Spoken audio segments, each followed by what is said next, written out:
Hello sports fans, welcome to Sports Central. Happy weekend to all of us. On today's edition, we have news from cycling and boxing. Tyson Fury is in the news. We also have some updates from the English FA Cup and lots more. So do not go anywhere as we serve you juicy sporting stories from around the world. We begin with cycling. The 2025 Tour de France is set to take place from July 5th to July 27th, 2025 in the city of Lille, France. It will be the 112th edition of the event and will feature 21 stages covering a total of 3,320 kilometers in distance. But then, that is not the only news. We already know that the city of Barcelona will host the 2026 edition. Now, if reports from the BBC are reports to go by, Great Britain is reportedly set to host the start of the Tour de France in 2027 for the third time in the prestigious race's history. An official announcement could come as early as next month, as conversations between race organizers, the Armoury Sports Organization ASO, and British sports authorities are in advanced stages. Britain last held the Grand Depart in 2014 in Yorkshire before a stage finish in London. It will be the third time that the UK has hosted the Grand Depart, which kicks off cycling's most prestigious race. The first time Britain hosted the Grand Depart was in London in 2007. The BBC reports that route details are still being finalized, and advanced talks between British sports authorities and tour organizers ASO about the proposal are continuing, adding that an official announcement regarding the 2027 race could come as soon as March. In a statement, UK Sports said, "We have made no secrets of our ambition to host the Tour de France Grand Depart in Britain, to inspire more people to enjoy cycling and bring lasting benefits to communities. However, we respect this as a matter for the ASO and we remain committed to working hard to develop opportunities that can bring the joy of cycling to everyone." Leeds is also expected to be announced as the host of the Grand Depart of the 2027 Tour de France Firms race. Hosting the start of the Tour de France has become a sought-after event because of the substantial revenue it brings to the local area. The crowds for the three English stages in 2014 was given as 4.8 million, and the events across the days it held generated £128 million in revenue. While it is common for the race to start outside of France, this year the tour will kick off in Lille for an entirely French iteration, with Tadej Pogacar set to defend the yellow jersey. Now we move over to boxing. We gather that Tyson Fury has surprisingly returned to the Ring magazine's heavyweight rankings at the #1 spot, despite announcing his retirement from boxing last month, as speculations grow about a potential super fight with Anthony Joshua. Fury, 36, surprised the boxing world in January when he announced his fifth retirement from the sport, following his second consecutive defeat to unified champion Alexander Usyk. But the Ring's latest rankings suggest the publication isn't convinced by Fury's decision to hang up his gloves. Fury has been placed at the top of the heavyweight rankings, behind only Usyk, who holds the WBC, WBA, WBO titles and is recognized as the Ring's heavyweight champion. His inclusion puts him ahead of IBA champion Daniel Dubois and the resurgent Joseph Parker, who occupy the second and third spots respectively. Meanwhile, Anthony Joshua has received a significant boost in the same rankings, climbing 2 places from 7th to 5th, despite not having fought since his knockout defeat to Dubois at Wembley Stadium in September. The British Nigerian's rise comes as a result of losses suffered by Zile Zhang and Martin Bakole on the Artur Beterbiev vs Dmitry Bivol second undercard in Saudi Arabia last weekend. Fury had been removed from the list after his announced retirement, but his latest presence in the rankings comes amid growing speculations about a potential comeback.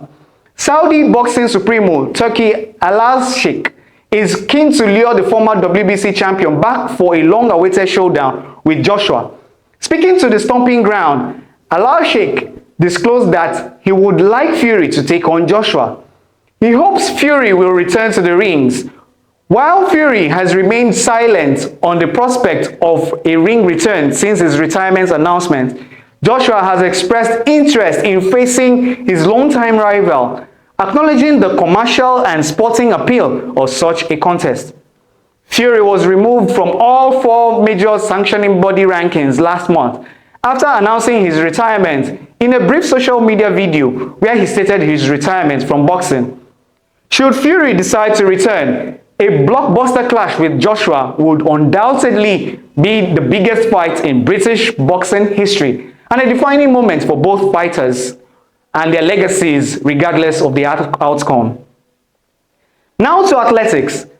Nigerian sprint sensation and African record holder Ezekiel Nathaniel delivered yet another blistering performance at the Big 12 Indoor Championship taking place at the Sports Performance Center in Lubbock, Texas, effortlessly securing his spot in the men's 400 meters final with a superb 45.29 seconds finish.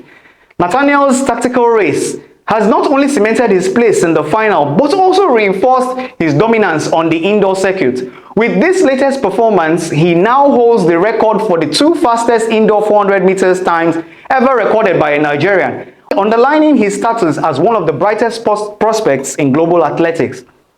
Currently, the National Collegiate Athletic Association (NCAA) leader in the event, Nathaniel has been in phenomenal form this season, consistently lowering his times and setting new records.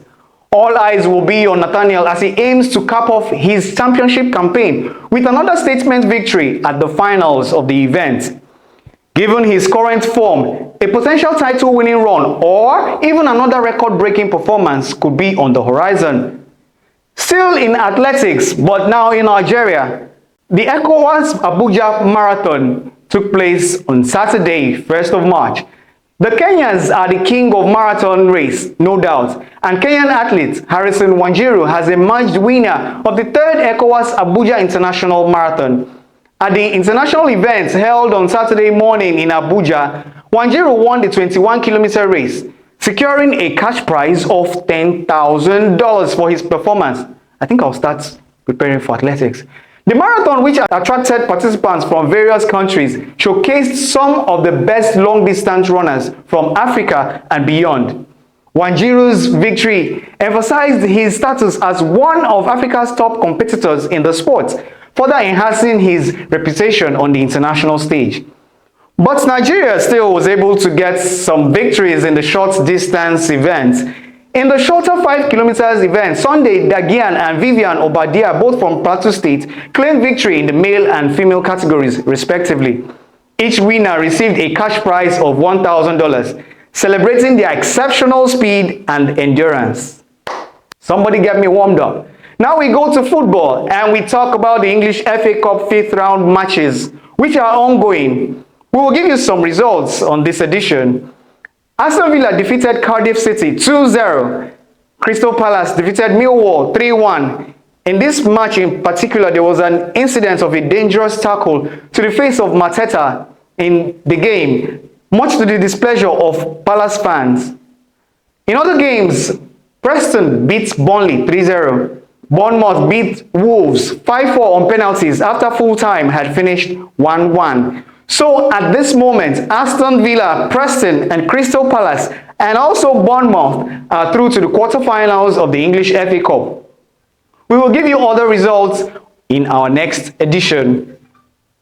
Now to the Flying Eagles. The young elephants of Cote d'Ivoire on Friday got their pound of flesh against the Flying Eagles of Nigeria in their 2-legged international friendly by defeating the Eagles 2-0. You will say, do me, I do you, man no go vex. The Flying Eagles had earlier on Wednesday beaten the Young Elephants by the same scoreline. Tape Yaya Karda broke the deadlock in 17th minute, giving the hosts an early advantage. The Flying Eagles attempted to fight back, but the well-organized defense of the Young Elephants pegged back their attacking efforts. The Ivorians doubled their lead early in the second half when Isaac Cisse converted a penalty in the 53rd minute, sealing a well-earned victory. Despite Nigeria's attempts to mount a comeback, the Young Elephants remained resolute and they ensured they avenged their earlier defeat. Anyways, the friendlies are tune-up games for both teams as they prepare for the Under-20 AFCON scheduled to begin on the 26th of April in Côte d'Ivoire. We wish the Flying Eagles all the best and hope that they bring the trophy home. And with that sports story, we have come to the end of today's edition of Sports Central. We hope you enjoyed all that we brought to you on this edition. Do not forget to like, share, and comment. And most especially, we would like you to subscribe to our YouTube channel at Diaspora Digital Media.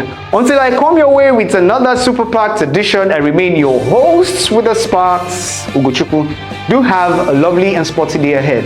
Bye for now.